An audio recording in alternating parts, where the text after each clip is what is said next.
I just want to go ahead and state that I would rather lose my job than out one of my students to their families. Being a safe person and a safe place for kids that don't have that at home is one of the best parts of being a teacher. So yeah, I'm not doing it. I don't know. Fire me, sue me, take me to jail. Hey friends, it's Miss Sadie. This is where I come up with a question, I thoroughly or overly research it, and then I come to you with my findings and my opinions depended on those findings. And today I am going to discuss the topic.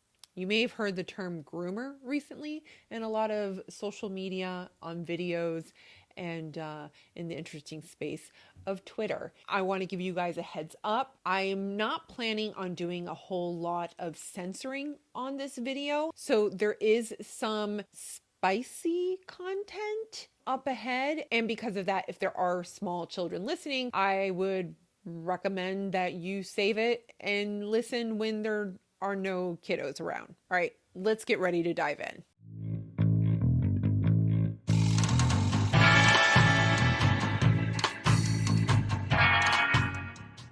So as I mentioned earlier, there's been a national discussion on parental rights versus gender identity and transgender guidelines and curriculum. The left is focused on the Republican-sponsored state legislation such as the Florida Parental Rights Bill. They even dubbed it the Don't Say Gay Bill. Okay, they're particularly upset about that one, claiming that this legislation is rooted in hatred and some form of phobia. I believe Alabama recently passed some legislation also. The right wants to protect their parental rights, such as having a voice in the care and education of their children, which they should, because that's their constitutional right as parents. Specifically, the education of children on sexual issues and to be informed about what is happening in school with their children. The latest battle is about labeling the gender identity agenda as grooming. The left is not a fan about this.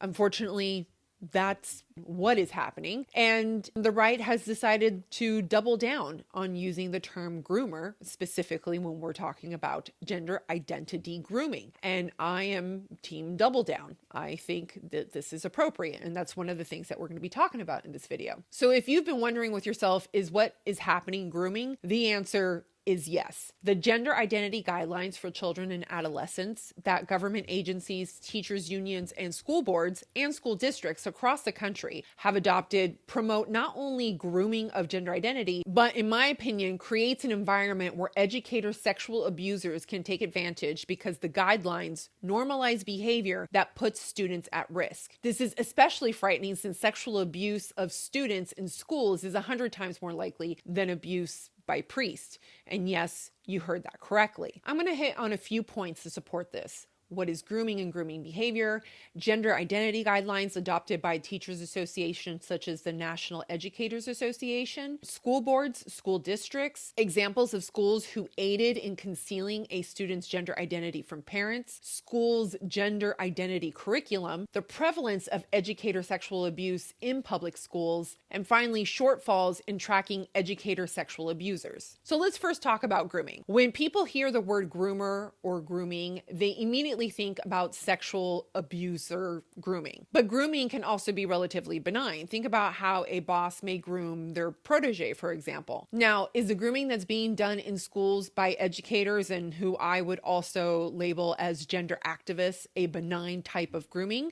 The answer is no. The study Stages of Sexual Grooming, Recognizing Potentially Predatory Behaviors of Child Molesters, published in the journal Deviant Behavior, defined grooming as a process by which a person prepares a child, significant others, and the environment for the abuse of this child.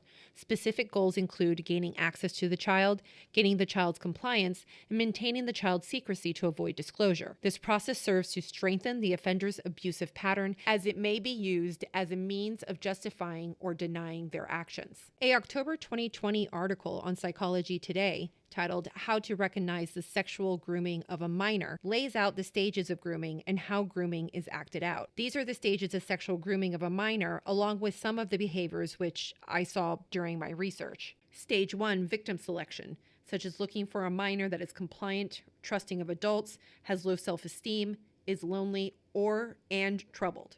Stage 2, gaining access and isolation. The abuser may be involved in youth-serving organizations or clubs, manipulates the family to gain access, engages in activities with the minor that excludes the parents, or separates minor from peers and family. Stage 3 is trust development. The abuser will appear charming, nice, and likable, have a good status and reputation, considered a pillar of the community, and will give the minor attention. Stage 4, desensitization to sexual content and physical contact. The abuser will do this by asking the minor questions about their sexual experience or relationships, teaches the minor sexual education, and shows the minor pornography through images, magazines, or videos. The final stage, stage 5, post-abuse maintenance behaviors, the abuser will tell the minor not to tell anyone what happened and encourages the minor to keep secrets. James Lindsay, who has done a great job covering the subject of gender identity grooming, defines grooming as the deliberate act of bringing a child into a sexual, political, or racial ideology, practice, cult, or lifestyle without the knowledge or consent of his or her parents for the aim of isolating them from their family so the external party can abuse and manipulate them. Now that we've touched on the stages of grooming and grooming behavior, let's go through some examples of the gender identity guidelines, curriculum, and real life events, and I'll mention or label what parts are grooming behavior. After reviewing the gender identity guidelines that have been implemented by many government agencies, teachers' unions, and school districts, parents have a right to be concerned. And there is most definitely some grooming going on. Here's a rundown of all the guidelines and what a lot of these guidelines have in common, primarily from the National Educators Association, but many school boards have kind of use that as a springboard to create their own guidelines. I'm not going to be touching on everything, but the things that I feel are most significant and applicable for this video. Affirmative care is the only appropriate response to any child who's demonstrating wishes to change gender. Gender identity and transition plans do not require consent of parents. Child can use different names and pronouns, including the latest craze of neopronouns, without the parent's knowledge. Students can enter into gender transition or gender identity plans without parental consent. It's not appropriate to consider students' age, grade, developmental disability, or mental disability. No mental health evaluation or treatment required. To question the child in any way is not acceptable, and the guidelines are quick to point out that to question is rooted in a lack of understanding. A student gender identity is not to be doubted and should be accepted without any additional requirements. The primary concern and emphasis is to not discriminate against a transgender child or cause any undue stress or anxiety to the child. This includes restrooms. A student is allowed to use whatever restroom corresponds to their gender identity, citing everything should be done to create a safe and inclusive environment for the transgender student. Now, here's the thing. Mind you, if a student, say a young girl, is uncomfortable with sharing a restroom or a locker room with a male, it is pointed out. In fact, it is recommended that if a girl is uncomfortable using facilities with a male student or a transgender girl, which is a biological male, then the girl should request to use another bathroom. The reason that this is done is because there is a priority or an emphasis on the trans student, in this case, the male, to have a safe and inclusive environment and not experience any kind of discrimination or discomfort. The reason that they do this is that they're citing that to cause any discomfort to this child will put them in harm's way. It will ultimately cause so much distress that they could potentially become depressed and spiral, and the end result being suicide. Now, of course, we don't want a child to get so depressed that they end up committing suicide or harming themselves in any way. Just notice that the priority here is not to question, to immediately affirm, and to not cause any displacement or discomfort to that student, and not take into any consideration the comfort or the fact that a young girl could potentially have to be exposed to something that maybe they're just not ready to be exposed to. Now, in regards to a young girl feeling uncomfortable with using a restroom with a male or transgender female, transgender girl, I'm trying to keep this all straight, okay? The NEA guidelines states that, quote, "It is important to remind students that behaving in a way that makes others uncomfortable is unacceptable and a violation of the school's commitment to ensuring the safety of all students." The NEA also cites a 2015 Media Matters study, and we all know that Media Matters has absolutely no agenda and is completely unbiased, that states that there has not been reported any incidents of harassment or inappropriate behavior as a result of allowing a transgender student to access facilities they're comfortable with. Now, it is absolutely true that a transgender student does not inherently put another student at risk, but we can't be naive and not acknowledge that it does create an opportunity. We all remember the Loudoun County incident where the school helped cover up a male gender fluid student who assaulted a girl in the girls' bathroom and went on to assault another girl at another school. And this leads me to wonder how many more incidents like this go unreported and covered up. A common thread with all of these guidelines and policies is that the parent has no say in the care and life of their child while the child's in school, creating a wedge between child and parent and undermining the parent's constitutional parental rights. It normalizes children keeping secrets from their parents. Also, anything other than affirmative gender identity care is unacceptable and possibly child abuse. Therefore, if a parent is supportive and caring of their child, a child is taught that if their parent does not immediately affirm, for example, allowing them to use different pronouns, a different name, just different gender identity, that means that the parent is unsupportive, and that creates another wedge between child and parent. Because remember that the teacher is telling the student, essentially, that if the parent does not use their pronouns, accept that they're of a different gender, and that means that they're not supportive, which is just, of course, going to create a wedge between the child and the parent. Last year, Abigail Schreier reported on her Substack about leaked audio of 2 California teachers from Buena Vista Middle School in Los Angeles who talked about how they monitored and recruited students and concealed from parents that students had changed their gender identity. The recording was from a workshop led by the teachers titled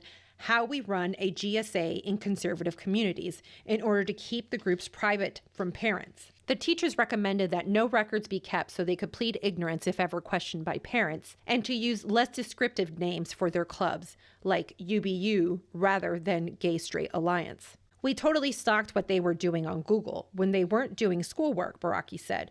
One of them was Googling Trans Day of Visibility, and we're like, check, we're going to invite that kid when we get back on campus. Whenever they follow the Google Doodle links or whatever, right, we would make note of those kids and the things that they bring up with each other in chats or email or whatever. California teachers have also advocated for Prism Club, a less ubiquitous name for the Students' Coalition for Gender, Sex, and Sexuality, to be held during lunchtime in order to avoid having to inform the parents. Yes, that lunchtime is kind of that sweet spot where the kids don't need to come earlier or stay late, and kind of eliminates a little bit of that parent interaction if there are kids who would like to attend, but maybe their parents are unaware that they're interested in participating or unaware that they are out at school. So if you can get it to happen at lunch, that seems like a really good structure to, protect the kids' identities and protect and allow them to attend. I mean, this is just some sneaky stuff.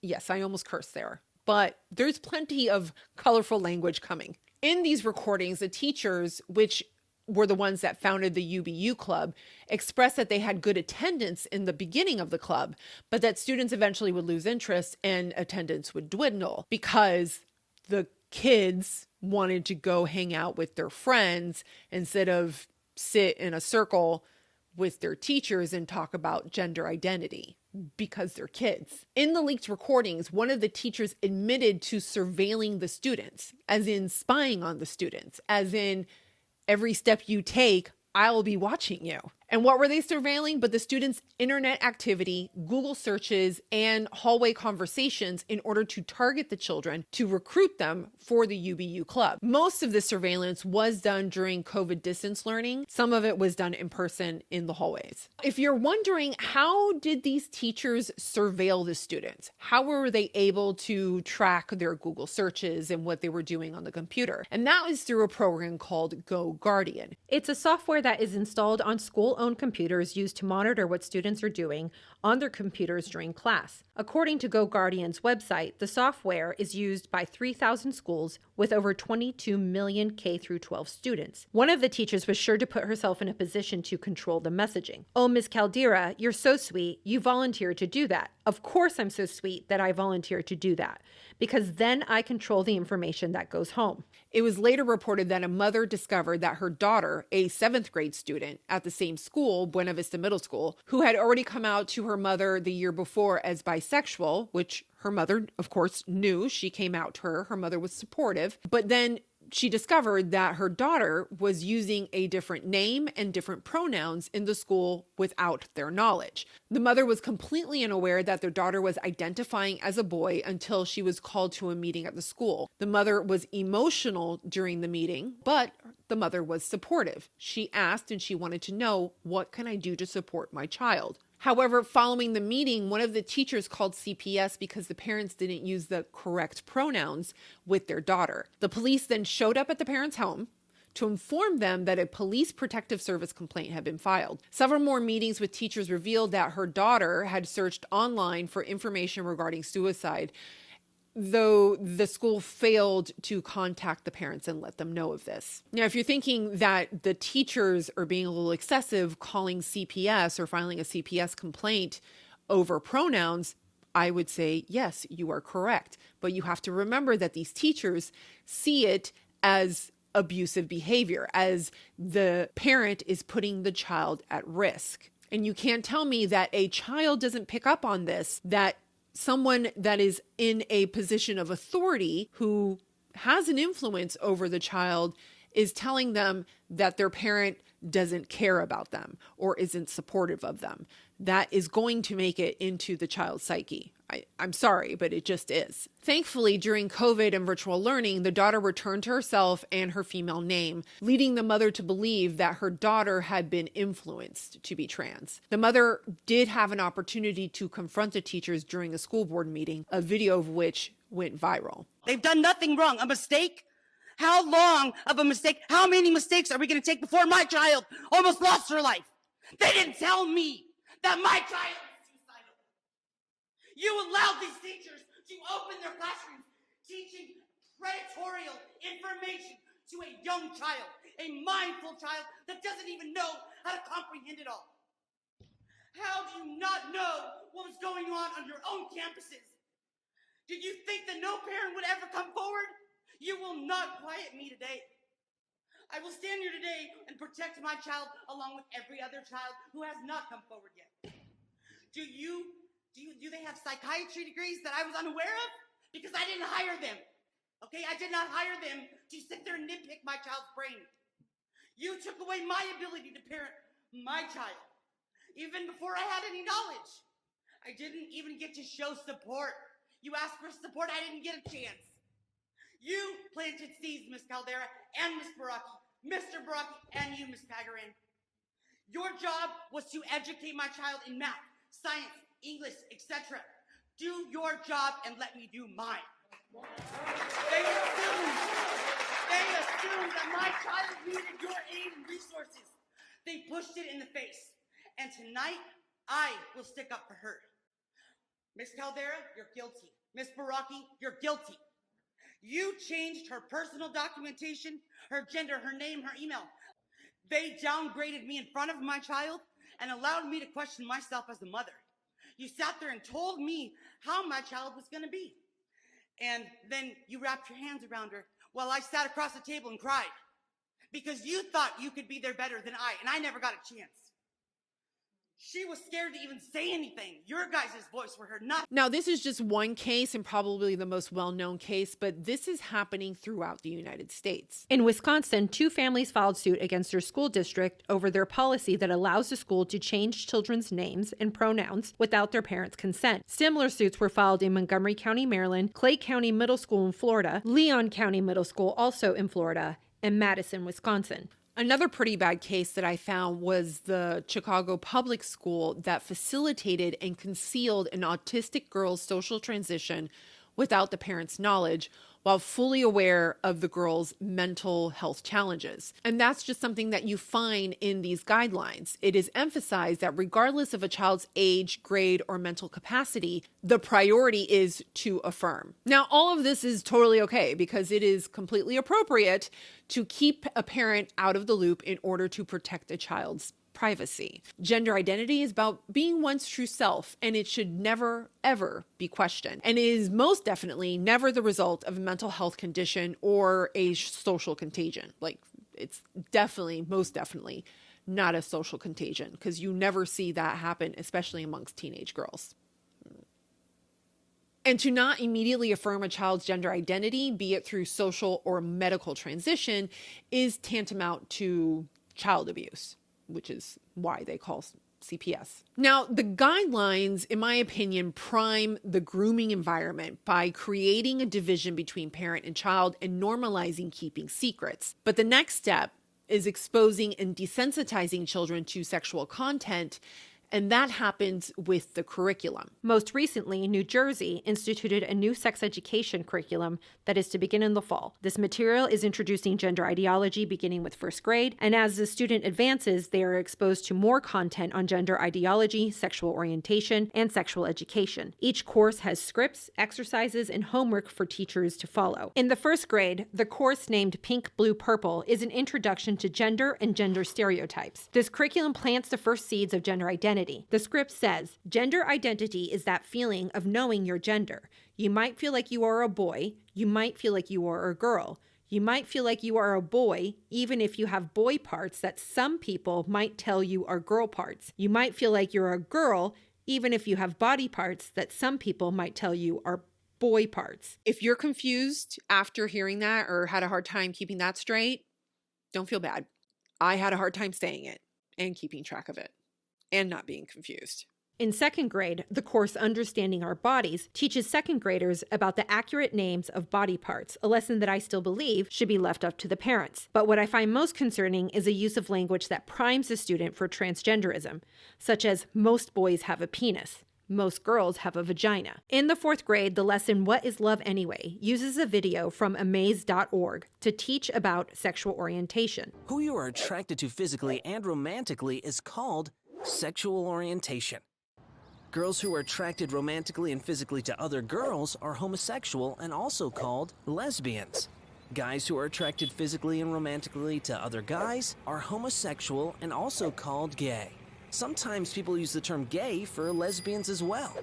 People who are attracted to people of the opposite sex are heterosexual. People who are attracted to both girls and guys are bisexual. The fourth grade student is then asked to do homework to define sexual orientation. The instructions are to think of an adult you know well and trust who you could share this definition with. This could be a parent or other adult family member, a friend's parent, or someone at school. Although you would think that this would be something that would be done with their parent. Call me crazy, but I just really think that this homework should be like, go and talk to your parent. I mean, if you're going to give them the homework and you're already going to teach them the lesson, at least tell them to go and do the homework with a parent, not just any adult. I mean, these are children. They don't exactly have the best skills when it comes to judgment. The fifth grade lesson, Thinking Outside the Gender Box, goes through the definition of gender identity terms, such as gender expression and cisgender, through the game of Go Fish. The homework is to do a gender survey with an adult, not just your parent, but any trusted adult. For the seventh grade, the teacher is again directed towards Amaze videos, covering the topic of puberty. The videos use language like assigned female or male at birth, biological female, cisgender, the person instead of woman regarding pregnancy, and most people have internal and external reproductive organs. A person whose biological sex is male generally has a penis, a scrotum containing 2 testicles, and an anus that are visible on the outside of their preparation for ejaculation. During ejaculation, the ejaculatory duct opens and pushes the semen out through the urethra. Wow, our bodies are pretty amazing. The opening of the vagina can be seen from the outside. Finally, behind the opening to the vagina is the anus. Internally, a person who is biologically female has 2 almond-sized organs called ovaries. The uterus is an amazing organ that has the ability to expand to nurture and grow a fetus if and when the person becomes pregnant. the person. Like, you might as well just call the poor kid a bleeder at this point. Another 7th grade course named I Am Who I Am teaches about the difference between gender expression, identity, and sexual orientation. This includes the introduction of gender-neutral pronouns such as they. In the 8th grade, the course Using Condoms Effectively, the teacher is again directed towards Amaze videos and is also instructed to demonstrate how to apply condoms using a wood penis and female condoms with a plastic mold of a uterus. Before sex, take out the condom. It should look like a little hat. Then hold the tip of the condom to remove any air, and then roll the condom down to the base of the erect penis.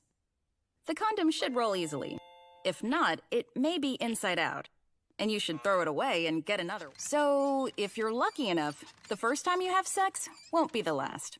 Remember to always be responsible, protect your health and that of your partner, and always use a condom. Am I the only one, or did that whole bouncing car thing make anybody else super uncomfortable? I mean, I'm not trying to be a prude here or anything like that, but are we trying to encourage these 8th graders to go hook up in the back of mom's Buick or something, which they can't even drive because they're in the 8th grade? The homework assignment, Media Hunt, instructs the 8th grader to watch TV shows, videos, or movies and share 3 examples of couples that are either in a sexual relationship or talking about being in that sexual relationship, and describe whether and how they talk about or actually use condoms. And then they tell them to go and just find a movie where people are making out, having sex, putting on condoms. They don't even tell them to like do it with the supervision of a parent. They just tell them, go find some media of people getting their freak on and let us know whether or not they put a condom on. Illinois' Bill SB 818 adopted the National Sex Education Standards for their sex education curriculum. The standards say grades K through 2 should learn about gender, gender identity, and gender stereotypes, and grades 3 through 5 learn about masturbation, puberty blockers, and trans children. A teacher in Maryland reportedly used a photo depicting male genitalia to teach middle schoolers about art. And it continues into high school, who the left seems to forget are still minors. The book 642 Things to Write About was used as a guide for writing prompts for high schoolers. It includes a prompt for students to describe a sex scene that they would not show to their mother, and a follow-up prompt that tells them to write a version of the same sex scene that they would show to their mother. The books Lomboy and Genderqueer, which are found in many public high school libraries, caused quite the uproar because not only did they describe scenes of sex between men and boys, which is pedophilia, but also illustrated images of such acts. I don't understand. There seems to be this thought or like this out that if it's illustrated, it's not as bad. Just because it's illustrated does not make it appropriate for young eyeballs. It's just not appropriate. But let me tell you, there is a Fairfax mother that also did not think it was appropriate, was not pleased with it, and she let the school board know. And heads up, this is where the language gets a little colorful and explicit. So if you got some littles around, I would recommend that this is about the time that they leave. From the author, Maya Kobabe, quote, "I can't wait to have your cock in my mouth. I am going to give you the blowjob of your life, and then I want you inside me," end quote. From the author, Jonathan Evison, "What if I told you I touched another guy's dick? What if I told you I sucked it? I was 10 years old, but it's true. I sucked Doug Goebel's dick, the real estate guy, and he sucked mine too." This is not an oversight at Fairfax High School. Sorry. This May I please make a material, point of, there are children in the audience here. do not interrupt my time. Do not interrupt my time. I would like to remind everybody. I will stand here until my time is restored and my time is finished. These books are in stock and available in the libraries of Robinson, For high school Langley, students, ma'am. and Annandale High School. When you look at the guidelines, policies, and curriculum as a whole, it becomes pretty clear that there is in fact grooming happening in the schools. These policies put the teachers in a higher place of trust than the parents. It normalizes keeping secrets from parents and peers, exposes children to sexual topics and explicit sexual content. And in my opinion, this grooming behavior could potentially create an environment that an actual sexual abuser can take advantage of.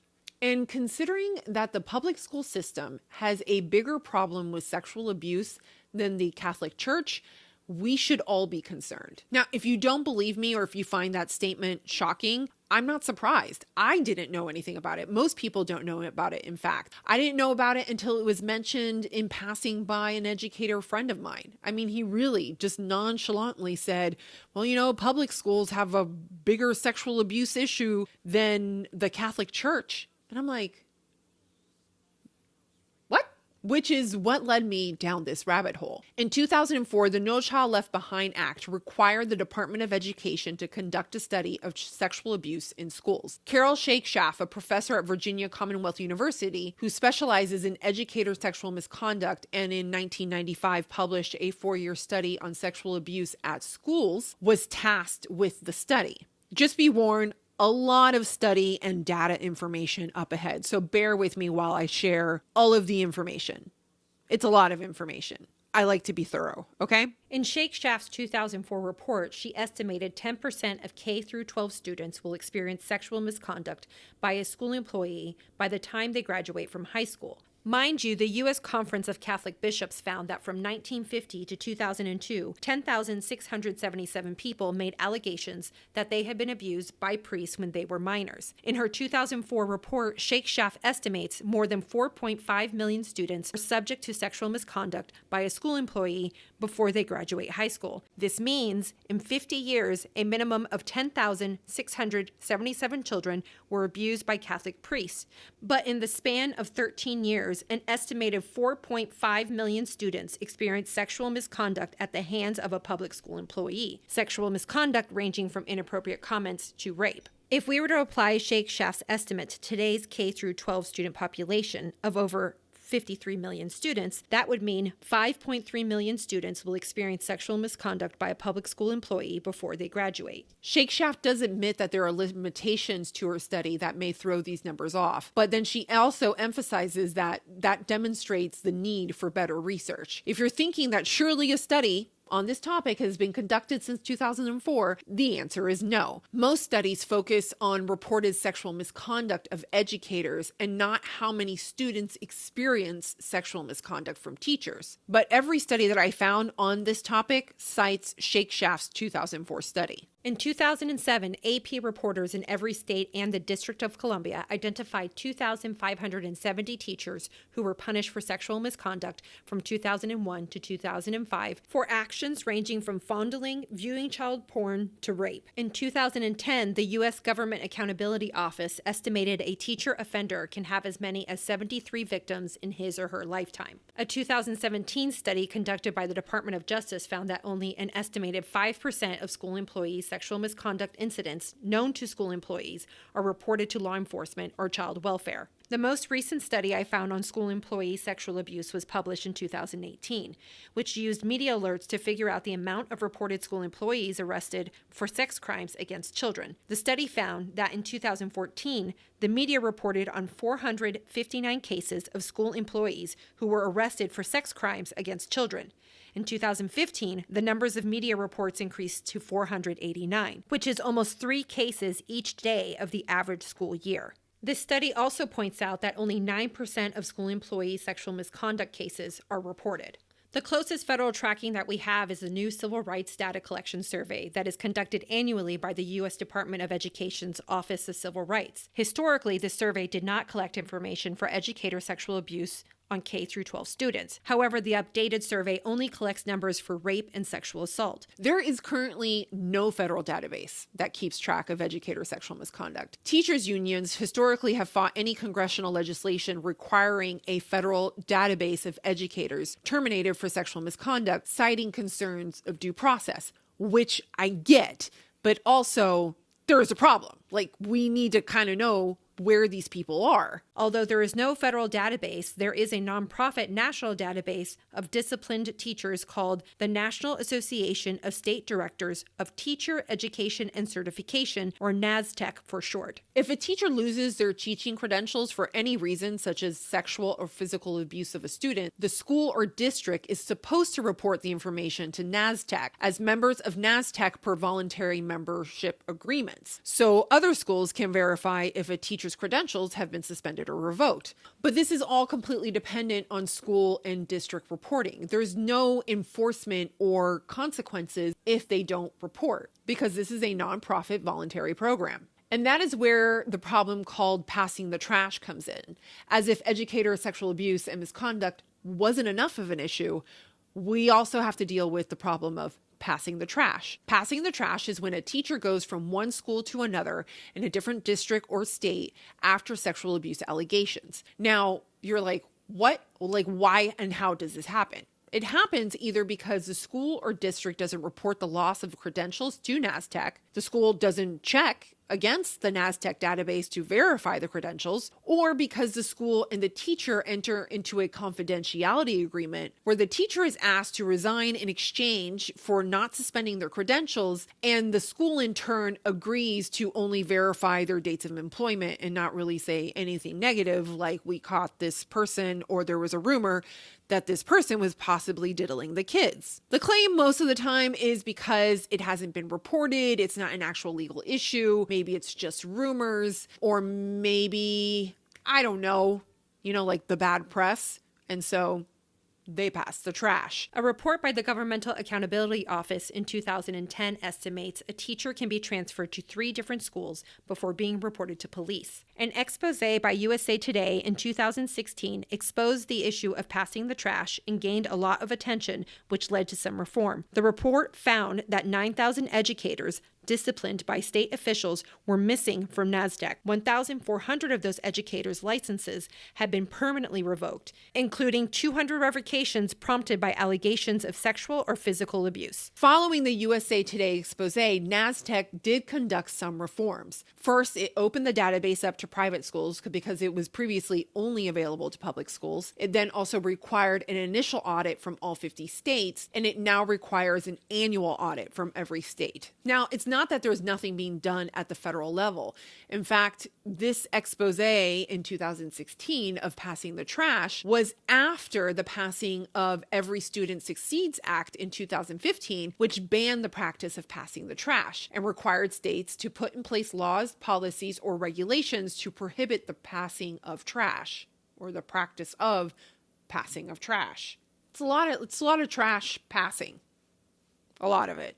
As of 2018, the Department of Justice found that only 4 states have complied with the Every Student Succeeds Act provision, 7 were working on legislation, and 39 states did not comply and were not planning on taking action, citing that current law has it covered or that they didn't know about the provision. That same year, the Department of Education sent a letter to state officials as a reminder of their obligation to comply or risk losing federal funding. A $600,000 contract was given to SRI International to interview state officials and ask what they had done to meet the federal requirements. The study was funded by the Department of Education in 2019 and was originally scheduled to be released on May 15th of 2021. The study, however, was delayed because of COVID and was submitted for review early 2021, but is yet to move forward. There's been a lot of discussion surrounding the topic of grooming, both sexual grooming and gender identity grooming. I spent a lot of time and effort researching this video because although I believed that grooming was happening, I wanted to confirm and make sure it was truly happening. I wanted to confirm it for myself. So I compared all of these reports, guidelines, and curriculum to the stages and behaviors of grooming. And in my opinion, you bet your sweet ass there is grooming happening. Now, this video only contains a few well-known examples of this grooming behavior along with the curriculum that is coming out from schools. There are many more examples out there, but I didn't want to keep you here for over an hour. Are the examples that I shared with you today full-blown sexual abuse grooming? No. But schools are normalizing children keeping secrets from their parents, teaching and showing them sexual content, some of the content being very explicit, fostering division between child and parent, and creating relationships that blur the boundaries between student and teacher. I mean, have you seen these teachers on Libs of TikTok? They're just dying for affirmation and acknowledgement about their gender identity or their sexuality from grade school children.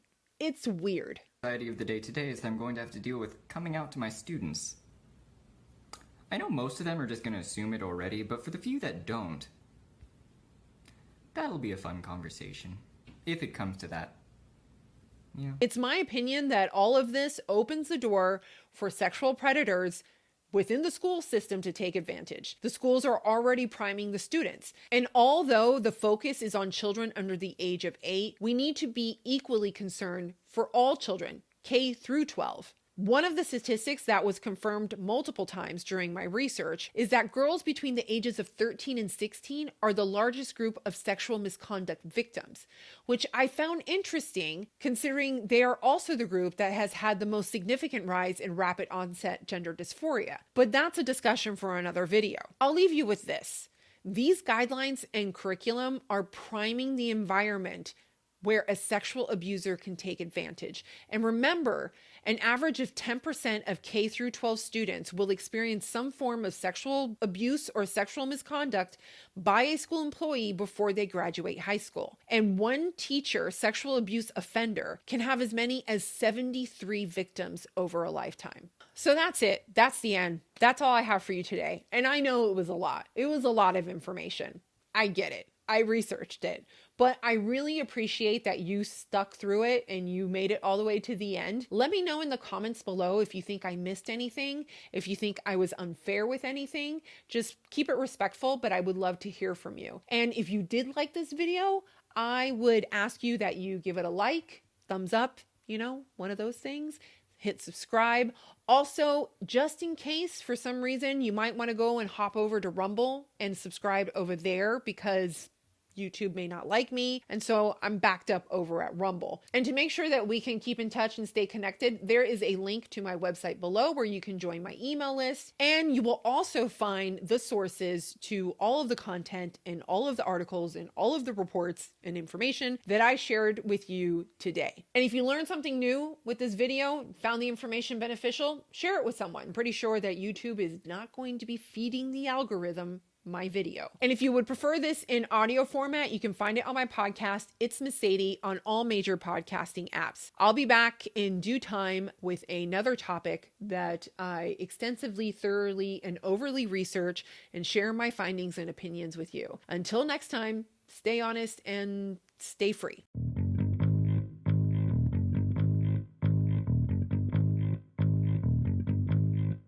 Audit from every state. Can you please lay down? You're being very noisy.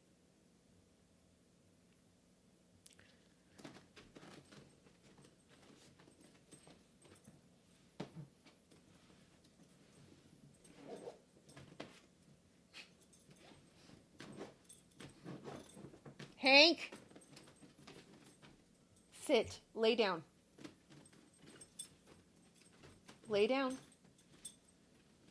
Thank you.